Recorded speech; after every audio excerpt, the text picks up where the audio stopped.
बहुत समय पहले की बात है। एक राज्य का राजा बड़ा ही दयालु और समझदार था, पर उसमें एक छोटी सी कमी थी। उसे अपनी तारीफ सुनने का बहुत शौक था। वह जब भी किसी से मिलता, चाहता कि लोग उसकी खूब तारीफ करें। एक दिन एक साधु उस राज्य में आया। साधु दूर दूर तक अपनी ज्ञानी और चतुराई के लिए प्रसिद्ध था।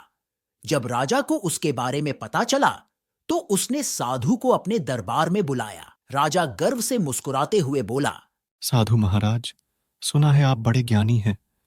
मेरे बारे में क्या सोचते हैं? साधु थोड़ा मुस्कुराया और बोला, महाराज, आपकी तारीफ तो पूरी दुनिया करती है, लेकिन मैं आपकी एक कमी जानता हूँ।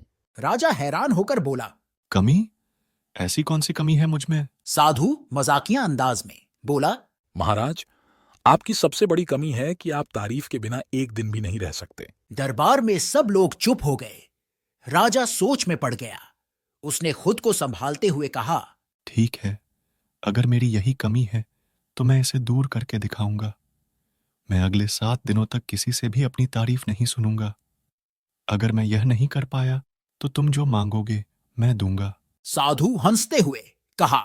महाराज, सौदा पक्का है। अगले दिन से राजा ने दरबारियों को हुक्म दिया कि कोई उसकी तारीफ न करे।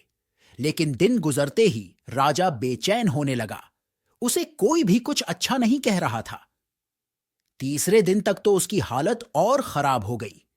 चौथे दिन राजा ने अपनी रानी से कहा, रानी, क्या तुम्हें नहीं लगता कि मैं एक अच्छा राजा हूं? रानी मुस्कुराते हुए कहा, महाराज, मैंने तो सुना है कि आप अपनी तारीफ सुनने पर रोक लगा चुके हैं। राजा ने सिर पकड़ लिया।